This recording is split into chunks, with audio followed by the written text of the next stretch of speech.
All right, we're back with security. There's security breaches happening all over the place, it seems, these days. Sony Pictures is the latest, a major, major concern, but there's been some other ones in recent memory. Well, we have our hacking and security expert, Gregory Evans, here. He's going to sit and explain to us what happened to Sony, how it affects your online security. This is a big deal for Sony. Very big deal for Sony. Yeah. And you know, it's personal, too, with Sony. Of course. Companies get hacked every day. Sony, the reason why I say it was personal is because it's the emails that they keep sending out. Understand this, Sony is not the only big mogul that's been, or conglomerate entertainment company that's been hacked. Right. I can go to numerous websites and watch movies that aren't even out yet, that were not made by Sony, but other companies. Hackers have been hacking into studios for years. So that's why I found it really funny with the Sony situation. It wasn't about releasing movies. It was really about embarrassing management. It seems like it's vindictive. It's very vindictive. Understand. People tried to say first it was Korea, or what was it, North Korea? North Korea. Right, and because of the movie. But as I was watching, I was like, no, this is more of an inside job. Let me tell you the reason why. Yeah. Coming from somebody who's had access to numerous Fortune 500 or Fortune 100 companies' networks, you have to understand how the network works. Their email server is one server, okay? Okay. Where they keep their movies is a different server. Where they have HR is a totally different server where they have everybody's social security numbers and everything else.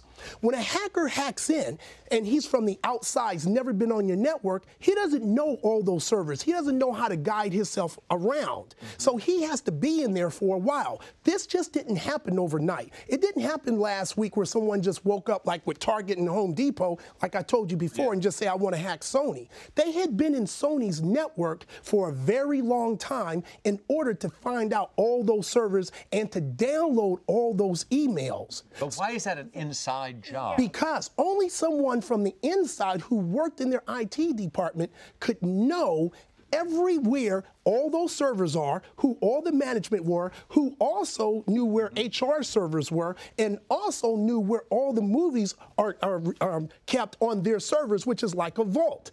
So, but if you notice, they haven't released any of the social security numbers of their employees.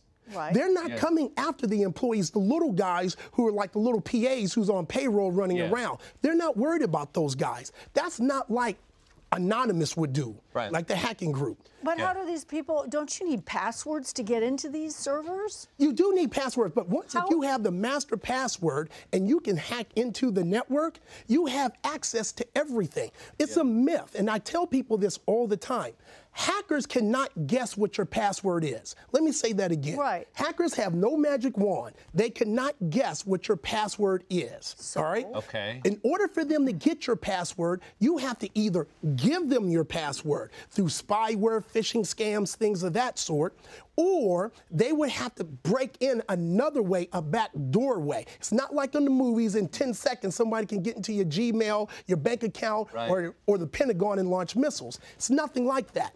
These guys were in Sony's network. They knew what executives and which emails to download. When they're releasing information, they're only releasing emails, even though they have access to all the emails, they're only doing the top execs. You're talking like this is a group. Is this an individual man? I don't believe it's just one individual. I believe that it was someone who teamed up with other people and they knew exactly, and they probably practiced how we can disguise ourselves so once we hack in, it's not going to get traced back to us. Let me just, a couple things for those who haven't been keeping up with the story. There are a lot of big stars that sort of have egg on their face at this point.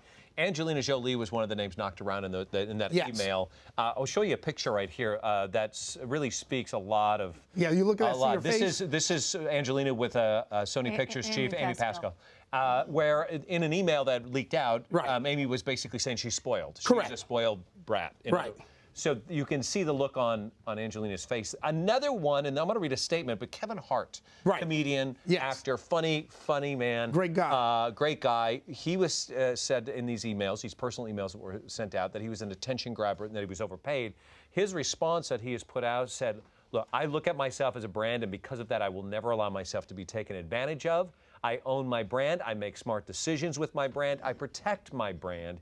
It's now time for me to get back to building this empire I've always dreamed of. So these guys, I mean, Sony really is kind of caught with their pants down here saying these, you know, there's words being exchanged behind the scenes about what these people really think of these actors and whatnot.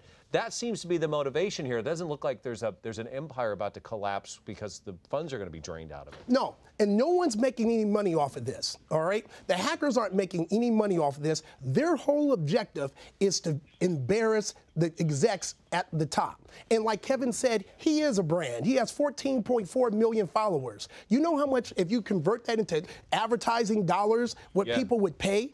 And they wanted him to do something for free, like tweet out something for him. Right. So yes, it is different.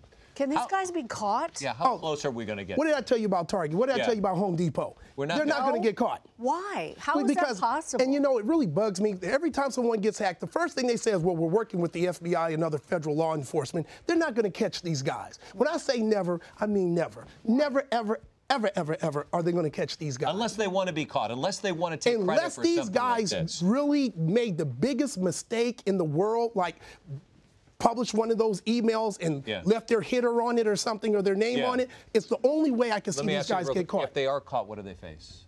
Oh my gosh. First of all, we need to give them a job. That's the first thing.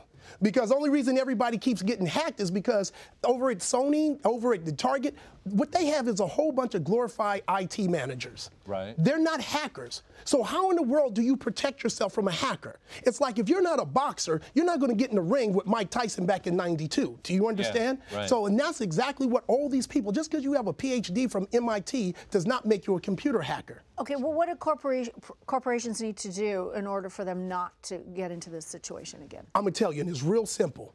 Every year, corporations are supposed to have a security audit, okay, where they hire an outside company to try to hack in like hackers do. The problem is the IT managers, the CTOs, CIOs, they're the ones who are hiring these outside companies to come in and do this, right? Right. Well, they never give the report upstairs to the president, the CEO, or anyone else. So what they have to do is they have to, for future reference, it should be the CFO. It should be the president of the company's CEO who goes out and hires these guys randomly to come in and try to hack into the studios without the IT department knowing, to see how prepared they really are. Well, look, you may not work for Sony, you may not care about this, but you will care about our next segment when we come back. We're going to talk about keeping your finances safe, what you can do. Should you use a debit card? When do you use a credit card?